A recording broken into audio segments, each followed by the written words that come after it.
Hello friends, class 10 subject math set 1 का model test paper करने जा रहा हूँ। ये मॉडल टेस्ट पेपर आप लोग बहुत इंपॉर्टेंट है और इससे एग्जाम में बहुत क्वेश्चन आने का चांस है, इसलिए आप लोग इसे अच्छा से कीजिएगा।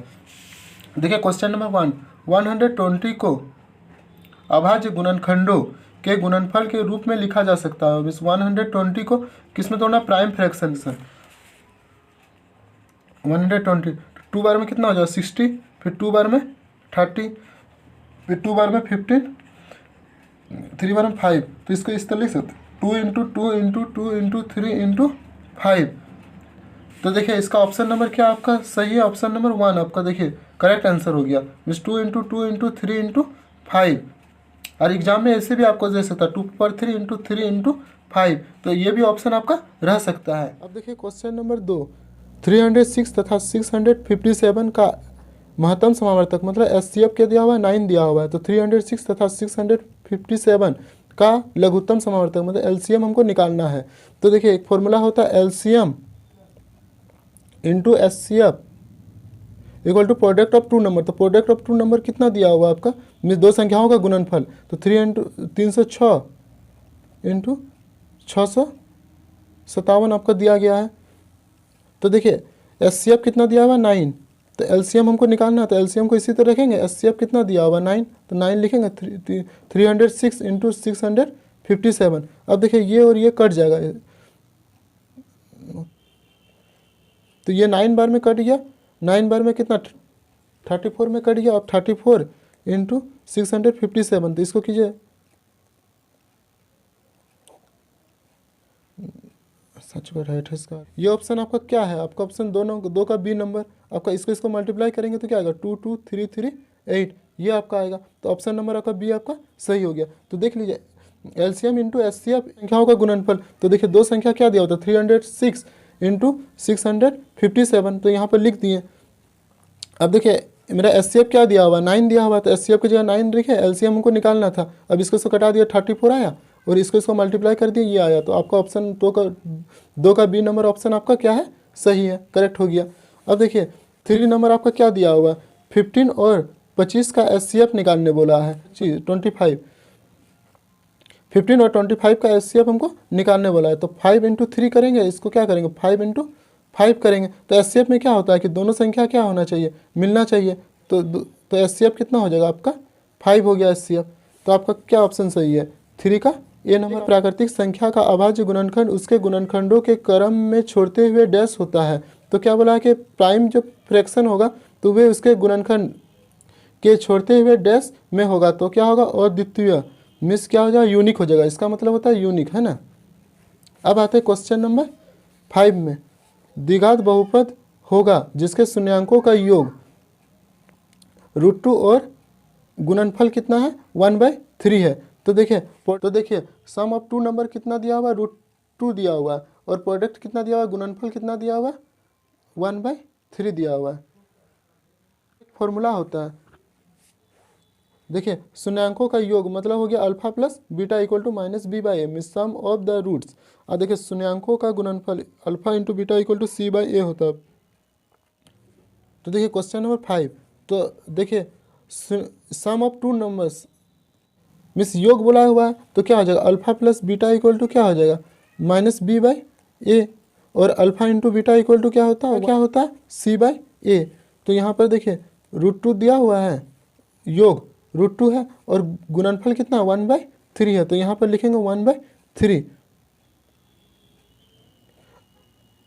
अब देखिए इसके नीचे कुछ नहीं है, तो a के नीचे क्या है? 1 है और यहाँ पर a के नीचे 3 है। तो यहाँ पर हमको क्या करना है? 3/3 से यहाँ मल्टीप्लाई करना होगा। तो 3√2 हो जाएगा और 3 1 जा 3 हो जाएगा। तो यहाँ पर देखिए a का वैल्यू क्या आ गया? 3 आ गया और यहाँ पर माइनस आपका लग जाएगा क्योंकि यहाँ माइनस है आपका। तो a का वैल्यू क्या आ गया? 3 आ गया। a का वैल्यू 3, तो a का वैल्यू 3 लिखेंगे और b का वैल्यू क्या हो -√3 है और c का वैल्यू क्या है? 1 है। तो देखिए क्वाड्रेटिक इक्वेशन का फॉर्मूला होता है, द्विघात समीकरण का फॉर्मूला होता है a² + bx + c। तो देखिए a का वैल्यू क्या है? 3 है, तो 3x² हो गया। b का वैल्यू क्या है? यहाँ माइनस हो जाएगा क्योंकि प्लस माइनस माइनस, तो 3√2 हो जाएगा और c का वैल्यू क्या है? 1, तो +1 हो जाएगा। तो देख लीजिए आपका ऑप्शन सही है, आपका 5 का, आपका ये ऑप्शन 5 का बी नंबर आपका ऑप्शन क्या है? करेक्ट है। एक बार समझ लीजिए, देखिए alpha plus beta equal to होता है माइनस बी बाई ए और alpha into beta equal to C by A होता है। तो देखिए यहाँ पर आपका दिया हुआ alpha into beta equal to क्या दिया हुआ है, √2 दिया हुआ, क्योंकि योग दिया हुआ, तो ये योग हो गया और ये गुणनफल, तो मिस गुणनफल कितना दिया हुआ सी बाई ए, तो इसका दिया हुआ 1/√3 यहाँ पर दिया हुआ। अब देखिए ए के नीचे 1 है और यहाँ ए के नीचे 3 है, तो हमको क्या करना होगा, 3/3 से मल्टीप्लाई करना होगा। तो इसको किया है तो क्या हो जाएगा, माइनस 3 1 जा 3 हो जाएगा। तो यहाँ पर ए का वैल्यू क्या आ गया, 3 आ गया, बी का वैल्यू आ गया -3√2 और सी का वैल्यू क्या आ गया, 1 आ गया। तो यहाँ पर अब बैठा दिए ए का वैल्यू, बी का वैल्यू और सी का वैल्यू। इस तरह से आपका ये करेक्ट आंसर आ गया 5 का बी नंबर। अब देखिए 6 नंबर में ax² प्लस bx प्लस सी शून्यांक दिया हुआ है, मीन्स जीरोस दिया हुआ है आपका। तो अल्फा प्लस बीटा, तो अभी बताए ना alpha plus beta equal to क्या होता है, माइनस बी बाई ए। तो आपका ये करेक्ट हो जाएगा, 6 का ए नंबर हो जाएगा माइनस बी बाई ए। अब देखिए 7 नंबर, तो 7 नंबर में है कि शून्यांकों की संख्या, तो यहाँ पर कुछ है एक्स में कुछ नहीं है, तो शून्यांकों की संख्या क्या हो जाएगा, 0 हो जाएगा।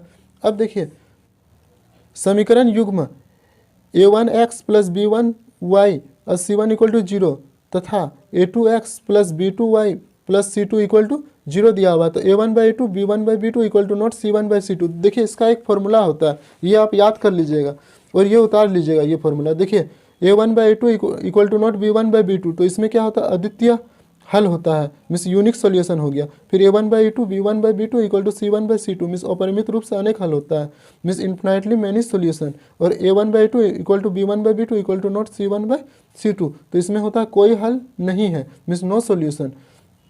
तो देखिए यहाँ पर आपका क्वेश्चन में क्या पूछा गया है, यहाँ पर देखिए a1/2 equal to b1/b2 equal to not c1/c2। तो अभी देखिए यहाँ पर पढ़े ना, देखिए यहाँ पर a1/2 b1/b2 equal to not c1/c2, तो इसमें क्या हो जाएगा, आपका कोई हल नहीं है। तो देखिए ऑप्शन आपका क्या हो जाएगा, ये हो जाएगा 8 का सी नंबर हो जाएगा, कोई हल नहीं है ना। तो इसका लिख दीजिएगा नो सॉल्यूशन, इंग्लिश मीडियम का स्टूडेंट, तो नो सॉल्यूशन हो जाएगा, ये कोई हल नहीं है। तो 8 का क्या हो जाएगा, आपका सी हो जाएगा।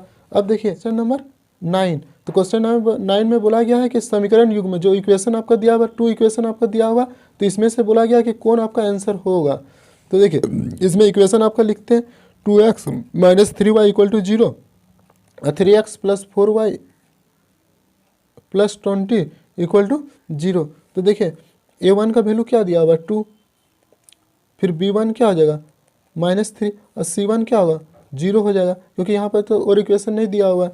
अब यहाँ पर देखिए a2 क्या हो जाएगा 3, b2 4 और c2 क्या हो जाएगा 20। तो देखिए a2 equal to b1/b2 equal to c1/c2। तो देखिए 2/3, यहाँ पर 2/3 हो जाएगा, यहाँ पर आपका हो जाएगा -3/4 और यहाँ पर 0/20। तो ये तो नॉट इक्वल टू है, तो ये नॉट इक्वल टू होगा। तो देखिए अभी पता है ना, यहाँ पर देखिए b2 equal to not b1/b2, इसका मतलब हो गया प्रतिच्छेद करती है, तो लाइन आर इंटरसेक्टिंग हो जाएगा, लाइन आर इंटरसेक्टिंग। तो यहाँ पर लिख दीजिए लाइन आर इंटरसेक्टिंग, बस प्रतिच्छेद करती है। तो 9 का बी नंबर आपका करेक्ट आंसर हो जाएगा, क्योंकि यहाँ पर देखिए a1/a2 equal to not b1/b2 हो रहा, क्योंकि ये तो दोनों इक्वल नहीं हो रहा। तो ये क्या हो जाएगा, ऑप्शन आपका क्या हो जाएगा, ये हो जाएगा आपका ऑप्शन बी नंबर, 9 का बी नंबर आपका करेक्ट हो जाएगा। अब सी नंबर, सी के मान के लिए समीकरण युग्म cx minus y equal to 2 और cx minus 2y equal to 4 है का अनंत हल होगा। तो अनंत हल होगा, तो अनंत हल में क्या होता है, देखिए अनंत हल मतलब अपरिमित रूप से अनेक हल होगा, मीन्स अनंत हल होगा, means a1/2 equal to b1/b2 equal to c1/c2 means infinite many solution. तो यहाँ पर देखिए माइनस वाई इक्वल टू 2 और cx minus 2y equal to 4। तो देखिए a1 इक्वल टू c हो जाएगा, b1 इक्वल टू -1 और c1 क्या हो जाएगा, इधर जाएगा तो क्या हो जाएगा -2 हो जाएगा। अब देखिए a2 क्या है 6 हो गया, b2 आपका हो गया -2 और c2 क्या हो गया, उधर जाएगा तो क्या हो जाएगा -4 हो जाएगा, क्योंकि प्लस है, उधर जाएगा तो माइनस हो जाएगा, तो -4 लिख देते हैं। और देखिए a1/a2 equal to b1/b2 equal to c1/c2, तब करेंगे c/6, तो c/6 equal to -1/-2 equal to -2/-4। तो ये कट गया, ये भी कट गया, तो c/6 इक्वल टू 1/2, इतना इक्वल टू इतना लेते हैं। तो यहाँ पर देखिए इसको काट देंगे तो क्या हो जाएगा 3 हो जाएगा, तो सी इक्वल टू इसको क्रॉस गुना करेंगे तो 3, तो सी का वैल्यू क्या आ गया 3। तो देखिए ऑप्शन आपका क्या है सही, सी का वैल्यू 3, ए का 3।